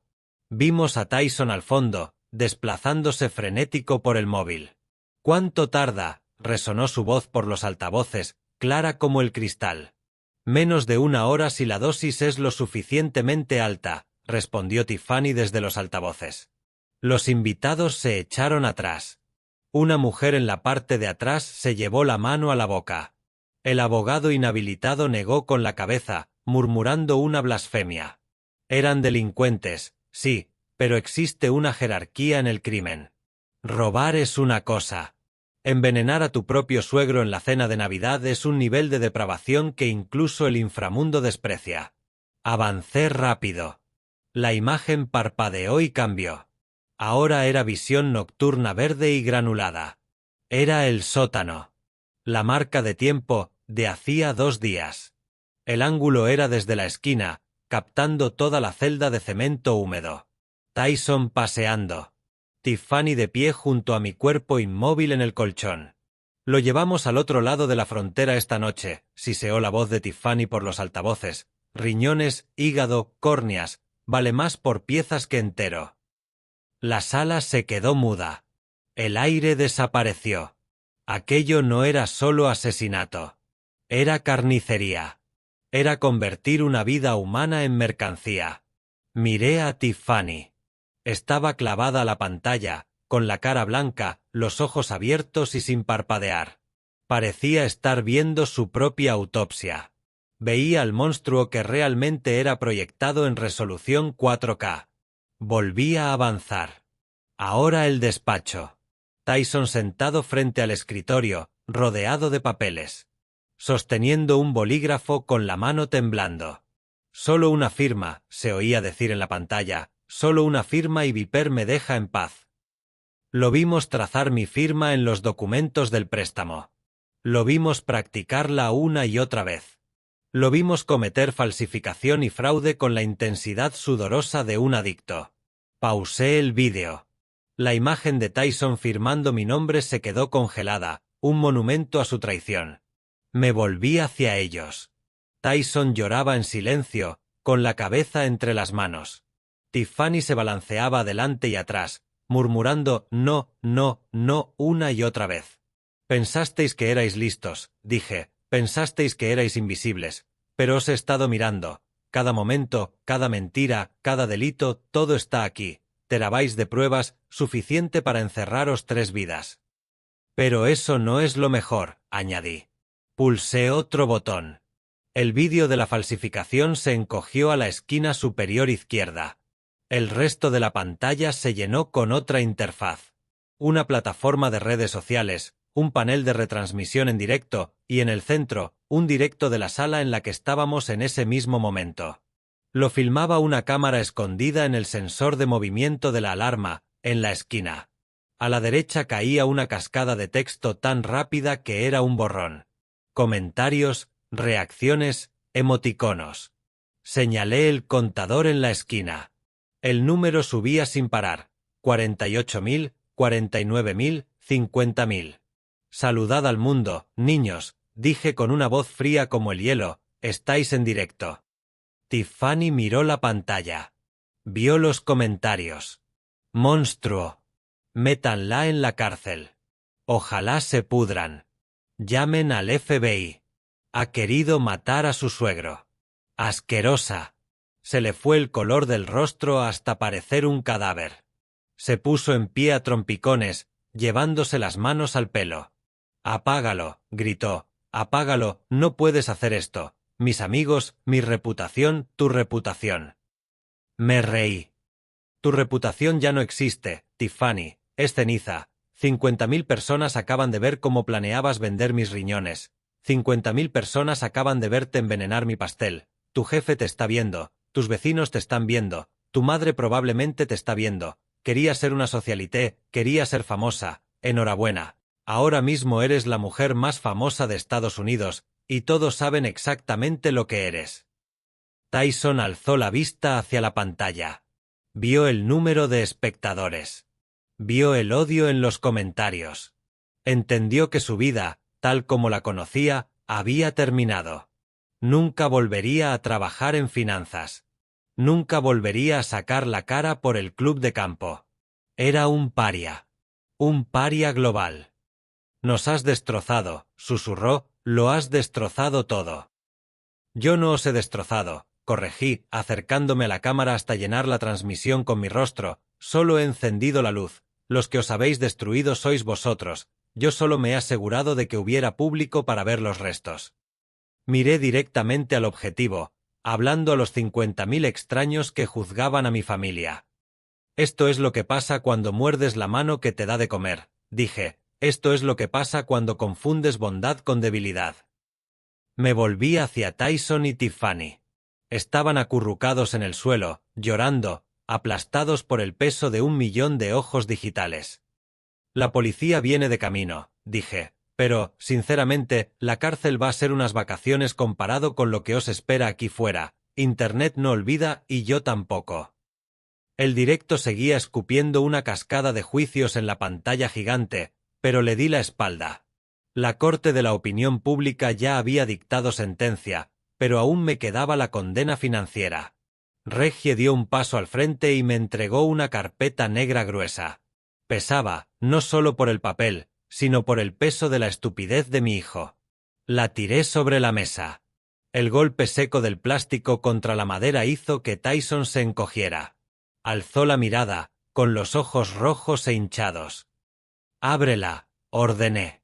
No hablé alto, pero mi voz llevaba la autoridad de lo absoluto. Tyson alargó una mano temblorosa y levantó la tapa. La primera página era un organigrama corporativo. Arriba, Blackwood Holdings. Hacia abajo, varias sociedades limitadas, gestoras inmobiliarias, vehículos de inversión. Abajo del todo, dentro de la división de activos problemáticos, un logo que conocía demasiado bien, una serpiente verde enroscada en un símbolo del dólar, Viper Capital. Tyson miró la página, frunciendo el ceño. Parpadeó, intentando limpiar lágrimas y confusión. Miró el logo, luego a mí. «No entiendo», susurró, «¿por qué tienes documentos internos de Viper? ¿Les pagaste? ¿Compraste mi deuda?» Solté una risita breve, sin rastro de humor. «De verdad estás ciego, Tyson. No les pagué, no compré tu deuda, soy dueño de la deuda, siempre lo he sido. Viper Capital es una filial de Blackwood Holdings. Compré ese chiringuito de tiburones hace 3 años para limpiar el barrio y vigilar a los prestamistas depredadores. Imagínate mi sorpresa cuando el nombre de mi propio hijo salió en la lista de morosos». A Tyson se le cayó la mandíbula. Tiffany dejó de balancearse y levantó la cabeza, con la cara congelada en una mueca de incredulidad total. «Eres dueño de Viper», croó. «Soy dueño del papel», dije, inclinándome sobre ellos. «Soy dueño de los tiburones, soy dueño de los cobradores. Cada vez que dejabas de pagar, cada vez que colgabas el teléfono, cada vez que falsificaste mi firma para intentar cargar mi casa, estabas robándome a mí. Estabas robando a tu propio padre para pagarle a tu propio padre. Y lo peor es que si me hubieras pedido ayuda, puede que te hubiera perdonado los intereses, puede que hubiera reestructurado el préstamo, pero no pediste, intentaste matarme». Tyson miró sus manos. Miró la falsificación sobre la mesa. La realidad se le echó encima como un mazazo. Había planeado un asesinato para pagar una deuda con la víctima. La inutilidad de todo, la ironía casi cósmica, lo aplastaban. «Intentaste vender mis riñones», siseé, señalando la pantalla donde la imagen nocturna estaba congelada. «Intentaste trocearme y venderme al otro lado de la frontera por $50.000. Y el hombre al que querías pagar esos 50.000 estaba sentado en la silla de ruedas escuchándote. Ibas a matarme para pagarme. Explícame esa matemática, Tyson. Explícame cómo tiene sentido». No pudo responder. Se hizo una bola, con las manos sobre las orejas, intentando apagar mi voz, intentando tapar la verdad. Empezaba a entender que no era solo un asesino. Era un idiota. Un fracaso histórico que había destrozado su alma por absolutamente nada. Pero yo aún no había terminado. Le hice otra señal a Reggie. Sacó un único documento azul de su maletín. Tenía sello oficial. Lo dejó en la mesa junto al organigrama de Viper. Y luego está el tema de la casa, dije, bajando la voz a un tono casi conversacional, que resultaba más inquietante que los gritos. Estabais tan obsesionados con la plusvalía, 2 millones. Ya los teníais gastados, mirando pisos en Buckhead, eligiendo cortinas. Tiffany miró el papel azul. Los ojos le volvieron a brillar, aferrándose al último clavo ardiendo. ¿Es la escritura?, preguntó. Aún podemos venderla, si vamos a la cárcel, podemos usar el dinero para abogados. Negué despacio, maravillado con su tenacidad. Sigue sin entenderlo, ¿verdad? No podéis vender esta casa, nunca pudisteis, porque esta casa no es mía. ¿Cómo que no?, preguntó Tyson, alzando la cabeza. Está a tu nombre, lo vi en el registro del condado. Viste los registros públicos, lo corregí, no miraste los archivos del fideicomiso. Hace 5 años, después de que tu madre muriera, transferí la escritura de esta propiedad a un fideicomiso irrevocable de remanente benéfico. El beneficiario es el Hogar San Judas para niños huérfanos. La sala volvió a quedarse en silencio. Incluso el chat del directo pareció ralentizarse, procesando el giro. Tengo un derecho de usufructo vitalicio, expliqué. Eso significa que tengo derecho a vivir aquí hasta que mi corazón deje de latir. Pero en el segundo en que yo muera, la propiedad pasa automática e instantáneamente al orfanato. No hay sucesión, no hay herencia, no hay plusvalía que podáis robar. Me acerqué aún más, con la cara a centímetros de la de Tiffany. Así que cuando estabas triturando esas pastillas, cuando planeabais empujarme por las escaleras o llevarme a México, no estabais acelerando vuestra herencia, estabais acelerando vuestro desahucio. Si hubiera muerto esta noche, a la mañana siguiente estaríais en la calle. La ONG os habría puesto de patitas fuera antes de que mi cuerpo se enfriara. Estabais matándome para dejaros a vosotros mismos en la indigencia. Tiffany me miró. Su cerebro buscaba un resquicio, una salida, pero no había ninguna. Las paredes se cerraban. La casa que codiciaba, el símbolo del estatus que tanto ansiaba, era un espejismo. Estaba sentada en una casa que pertenecía a huérfanos. Era una ocupa en una obra benéfica. No tenemos nada, susurró. La comprensión fue total. La voz le salió hueca, despojada de todo filo. No tenemos dinero, no tenemos casa, no tenemos trabajo, no tenemos nada. Tenéis deudas, le recordé. Me debéis $300.000 en fraude con tarjetas. Le debéis a Viper 50.000 más sanciones, y le debéis al Estado de Georgia muchos años. Tyson dejó escapar un gemido bajo, un sonido de desesperación animal. Miró alrededor, al mobiliario caro, a los aparatos de lujo, a los adornos de la vida que había robado. Todo era polvo. Todo prestado. Había traicionado a la única persona en el mundo que de verdad lo quiso. Y lo había hecho por un premio que no existía. Había vendido su alma por oro de tontos. Me enderecé, ajustándome los puños. El último clavo estaba en el ataúd. Les había arrancado sus ilusiones. Les había enseñado que su avaricia no solo era inmoral, sino inepta. No eran genios del mal. Eran 2 idiotas jugando con cerillas en un polvorín. Y ahora la explosión estaba aquí. Tiffany se desplomó. No fue un desmayo dramático. Fue un fallo físico real. Las piernas le fallaron y se deslizó hacia un lado, golpeando el suelo con un ruido sordo. Se acurrucó en posición fetal, el vestido caro subido hasta la cintura, la cara enterrada en la alfombra persa. Empezó a gritar. Era un chillido agudo, como un hervidor a punto de estallar. Gritó por su vida perdida, por su libertad perdida. Gritó porque la realidad de su futuro por fin la había alcanzado. Iba a ir a la cárcel. Iba a ser una exconvicta. Iba a ser pobre. Y para una mujer como Tiffany, ser pobre era un destino peor que la muerte. Tyson no gritó. Solo temblaba. Sentado en el suelo, con las piernas cruzadas, meciéndose, los ojos abiertos y vacíos. Murmuraba algo para sí, una cadena de palabras sin sentido. Lo siento, papá, lo siento, era el pastel, las pastillas azules, la tinta, es difícil de quitar. Miró su pulgar. La tinta roja de la almohadilla seguía ahí, brillante y acusadora. Empezó a frotárselo contra el pantalón, desesperado por borrar la marca de su traición. «Fuera, maldita mancha», parecía suplicar. Pero no salía. Estaba incrustada en su piel, igual que su delito estaba incrustado en su alma. Reggie se colocó a mi lado. «La policía está a 2 minutos, Cyrus», dijo en voz baja, «el perímetro está asegurado». Miré el destrozo de mi familia. Mi hijo roto, balbuceando. Mi nuera gritando contra la alfombra. La audiencia del directo viéndolo todo, devorando la tragedia. Era una escena de devastación total.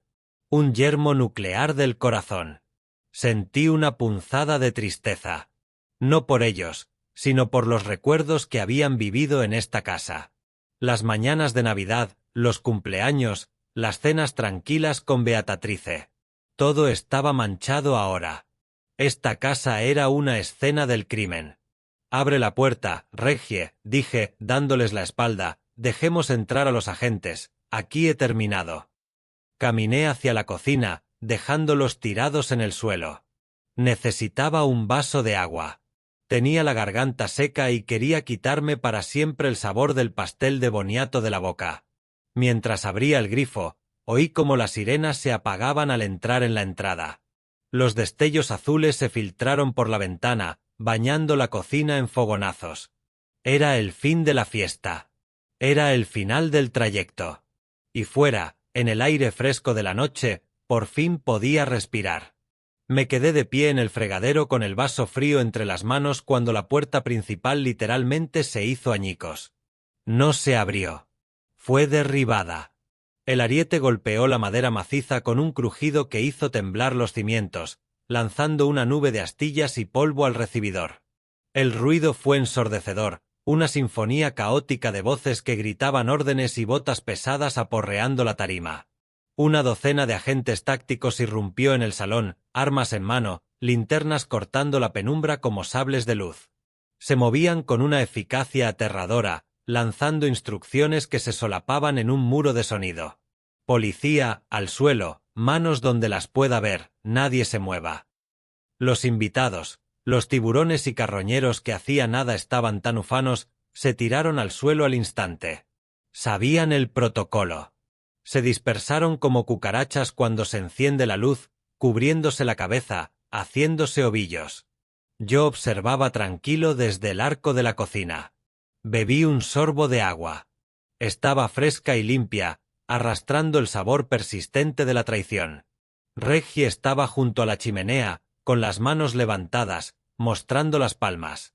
Era el único que no entró en pánico. Conocía a los agentes. Probablemente él mismo había informado al capitán. Los policías se abalanzaron sobre Tyson y Tiffany. No fueron delicados. Aquello no era una detención de cuello blanco por evasión fiscal. Era la neutralización de una conspiración para cometer asesinato y trata de personas. Un agente con equipo antidisturbios agarró a Tyson por la parte de atrás de la camisa y lo levantó del suelo. Tyson lanzó un chillido de sorpresa, pataleando buscando equilibrio. Otro agente redujo a Tiffany, retorciéndole los brazos a la espalda con profesionalidad. El chasquido de las esposas ajustándose fue el sonido más dulce que había escuchado en 40 años. Sonaba a justicia. Sonaba a cierre. El salón era un torbellino de uniformes azules y gritos aterrados. Pero en medio del caos yo avancé despacio hacia el centro, el ojo del huracán, viendo cómo terminaba de hacerse trizas la vida de mi hijo. Me miró, con los ojos desorbitados de miedo y confusión. Miró a la policía y luego de nuevo a mí, comprendiendo por fin que no había escapatoria. La cámara del directo seguía grabando, capturando cada segundo de su caída para que el mundo lo viera. Entonces empezaron las acusaciones. Nacieron como un susurro, una súplica desesperada de Tiffany mientras el agente le apretaba las esposas. «No fui yo», sollozó, con el rímel chorreándole en rayas negras por la cara, parecía una payasa desquiciada. «Fue él, fue idea suya, yo soy la víctima. Agente, escúcheme, él me obligó, es abusivo, él me hizo triturar las pastillas». La cabeza de Tyson giró hacia ella. Su shock se convirtió en una ira rabiosa de animal acorralado. «Mentira», gritó, forcejeando con el agente que lo sujetaba. «Tú compraste las pastillas. Tú miraste la dosis en el móvil. Tengo el historial de búsqueda. Tiffany está en tu iPad. Ella lo planeó todo, agente. Dijo que teníamos que quitarlo de en medio por la deuda. Ella organizó lo de México. Ella conocía al tipo de Tijuana que compra órganos». «Cállate, cobarde», chilló Tiffany, escupiéndole. «Tú falsificaste la firma. Tú robaste su identidad. Yo solo intentaba salvar nuestra casa. Intentaba arreglar tus desastres. Eres un perdedor, Tyson, siempre lo has sido. Por eso tu padre te odia. Por eso nos ha tendido esta trampa, porque eres débil». «No soy débil», rugió Tyson, con lágrimas mezclándose con los mocos que le corrían. «Lo hice todo por ti. Robé por ti. Mentí por ti. Casi mato a mi propio padre por ti, y ahora me echas la culpa a mí». Los vi despedazarse. Era fascinante, de forma grotesca. Su amor, su matrimonio, su sociedad quedaban al descubierto como lo que realmente eran, un pacto mutuo de parasitismo. En cuanto el cuerpo huésped se defendió, los parásitos se volvieron entre sí, devorándose para sobrevivir. Gritaban uno por encima del otro, en una cacofonía de culpa. Él echó el polvo en el pastel, ella le tiró el vino encima, él llamó al falsificador, ella llamó al del desguace. Se estaban confesando. Estaban haciendo el trabajo del fiscal por él, entregándole la condena en bandeja. Los agentes ni siquiera tuvieron que interrogarlos. Solo los dejaron hablar, mientras las cámaras del pecho lo registraban todo. Era el final de su dignidad. Se despojaban desnudos ante el mundo, mostrando la podredumbre que llevaban dentro. El agente que sujetaba a Tyson empezó a arrastrarlo hacia la puerta. A Tyson se le aflojaron las piernas. Se dejó caer, arrastrando los pies. Sus mocasines italianos carísimos raspaban la madera. Me miró. La rabia se le esfumó, sustituida por una comprensión súbita y aplastante de su condena. Me vio allí, de pie, intacto, imperturbable, y la realidad lo quebró. «Papá», aulló. La palabra flotó en el aire, miserable y pequeña. Se lanzó hacia adelante, zafándose un segundo de la sujeción de la gente. Cayó de rodillas, deslizándose hasta llegar a mis pies. No podía usar las manos, estaban esposadas a la espalda. Así que apoyó la frente en la puntera de mi bota. Se postró. Mendigaba. «Papá, por favor, diles que paren, diles que ha sido un error. Soy tu hijo, soy Tyson. Me enseñaste a pescar, me enseñaste a montar en bici. No dejes que me lleven. Tengo miedo, papá, tengo mucho miedo». Lo miré. Miré la parte de atrás de su cabeza, el pelo afinándose como el mío a su edad. Recordé sostenerlo de bebé, prometiéndole que lo protegería del mundo. Recordé el orgullo al verlo graduarse. Recordé el día de su boda, pensando que por fin sería feliz. Pero luego recordé el polvo azul en el mortero. Recordé el suelo frío del sótano. Recordé su voz poniendo precio a mis riñones. Sentí rodar una lágrima por mi mejilla, pero el corazón siguió siendo piedra. No me aparté. No le di una patada. Metí la mano en el bolsillo y saqué un pañuelo. Un simple cuadrado de algodón blanco, planchado, doblado. Me incliné despacio. Tyson alzó la vista. La esperanza le brilló en los ojos húmedos, creyendo que lo tocaba a él, que le iba a limpiar las lágrimas. Pasé la mano por delante de su cara. Apoyé el pañuelo en la puntera de la bota, justo donde había restregado la frente. Limpié el cuero, borrando la mancha de sudor y grasa que me había dejado. Me limpié el zapato. Me incorporé, doblé el pañuelo y le mostré la cara manchada antes de dejarlo caer junto a su rodilla. «Mi hijo murió hace 3 días», dije, sin un ápice de calor. «Murió en el momento en que vio a su mujer envenenar mi comida y no hizo nada para impedirlo. Tú no eres mi hijo, solo eres un desconocido que se coló en mi casa». Tyson emitió un sonido que no era humano. Era el sonido de un alma rompiéndose. El agente lo agarró del brazo y lo arrastró hacia la puerta. Ya no luchaba. Solo me miraba, con los ojos vacíos, el espíritu hecho añicos. Reggie se colocó a mi lado, con una mano en mi hombro. Se acabó, Cyrus, dijo en voz baja, ya se van. Los vi desaparecer por la puerta hecha trizas hacia los destellos de los coches patrulla. Escuché cómo las sirenas arrancaban de nuevo, llevándose los restos de mi familia. Me quedé solo en el salón, rodeado de los desechos de la fiesta y del silencio de una casa vacía. Estaba cansado. Estaba viejo, pero estaba vivo. Y por primera vez en mucho tiempo, estaba libre. El juicio no fue un espectáculo. Fue una formalidad. Con el directo, los documentos falsificados y la declaración del informante del FBI no tenían dónde esconderse. Su carísimo equipo de defensa, pagado liquidando lo que quedaba de las joyas de Tiffany, no pudo salvarlos de la montaña de pruebas que había reunido pieza por pieza. Me senté en primera fila cada día. Quería que me vieran, que sintieran mi presencia. Quería que recordaran la cara del hombre al que intentaron matar, no como víctima, sino como arquitecto de su caída. Cuando el mazo golpeó por fin, sonó como la puerta de una cámara acorazada cerrándose. Tyson Blackwood y Tiffany Blackwood fueron declarados culpables de todos los cargos: conspiración para cometer asesinato, robo de identidad agravado y maltrato a un anciano. La jueza, una mujer severa que había visto los vídeos con asco evidente, les impuso 20 años en prisión federal sin posibilidad de libertad condicional. No me miraron cuando se los llevaron encadenados. Miraban al suelo. Miraban las cadenas. Ya no eran gente bien de los suburbios. Eran reclusos. Números en un sistema al que no le importaban sus aspiraciones ni su comodidad. La casa fue incautada. Los coches, embargados. Los pocos activos que quedaban se subastaron para cubrir una fracción de la restitución que me debían a mí y al Estado. Todo lo que habían construido sobre mentiras fue reducido a polvo. La justicia no siempre es rápida, pero en este caso fue absoluta. Querían una vida de lujo a mi costa. Ahora tienen todo el tiempo del mundo en una celda de 6x8 para pensar en el precio de un pastel de boniato.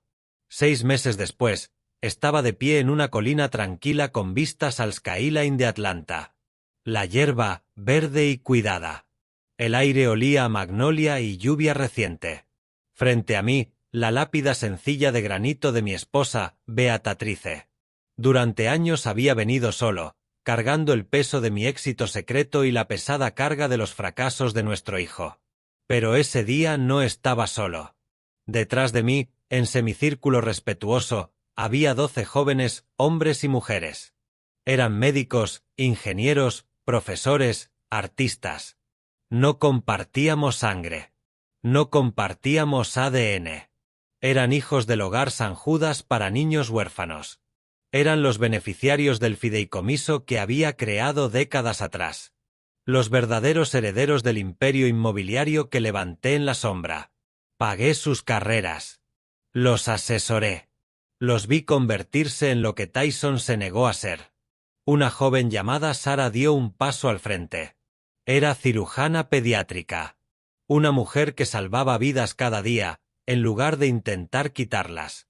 Puso una mano en mi brazo. «Estamos aquí para usted, señor Blackwood», dijo suave. «Usted es nuestro padre en todo lo que importa». Los miré. Vi respeto en sus ojos. Vi gratitud. Vi cariño. No era el cariño transaccional de Tyson y Tiffany. Era merecido. Era real. Entendí entonces que no había perdido una familia. Solo había podado una rama muerta para que el resto del árbol pudiera florecer. Beatatrice los habría adorado. Habría estado orgullosa, no del dinero, sino de las vidas que construimos con él. La gente suele preguntarme si me arrepiento de lo que hice. Preguntan si duele mandar a la cárcel a tu propia sangre. La respuesta es sencilla. No. El arrepentimiento es para los errores. Lo mío fue una corrección. Pasé la vida creyendo que la sangre era el lazo más fuerte.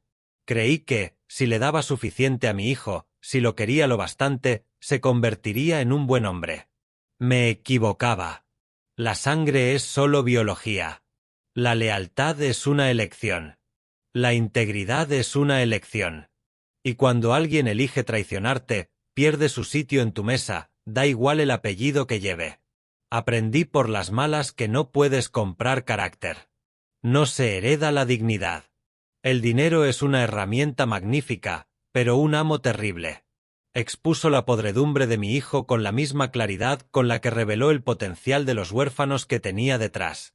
Me aparté de la tumba.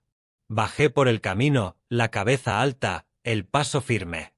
Esperando en el bordillo no estaba mi vieja camioneta Ford oxidada. Era un Rolls-Royce Phantom negro brillante. El chófer me abrió la puerta. Me acomodé en el cuero, dejando atrás el polvo del pasado. Tenía mi salud. Tenía a mi verdadera familia. Y tenía paz. El mundo pensó que yo era una víctima. Pensaron que era un anciano frágil listo para ser explotado. Olvidaron que antes de levantar un rascacielos hay que excavar muy hondo. Y yo llevo cavando mucho tiempo. Soy Cyrus Blackwood, y apenas estoy empezando. Esta historia nos enseña una verdad brutal pero necesaria. El parentesco biológico no es una licencia para abusar. A menudo nos aferramos a familiares tóxicos por obligación, creyendo que compartir ADN justifica perdonar lo imperdonable. Pero la lealtad verdadera se gana con respeto, no se hereda al nacer. Mi hijo confundió mi silencio con estupidez y mi generosidad con debilidad, demostrando que el dinero no cambia las personas. Solo las desenmascara. Al final, la inversión más importante que puedes hacer no es en ladrillo ni en acciones, sino en tu propia dignidad. Nunca te prendas fuego solo para mantener calientes a quienes no saben agradecerlo. Si esta historia de justicia definitiva te ha gustado, dale a me gusta y suscríbete al canal para más. Cuéntame en los comentarios, ¿tú habrías perdonado a Tyson por ser familia o lo habrías enviado a prisión igual que yo? Leo cada comentario. Nos vemos en la próxima historia.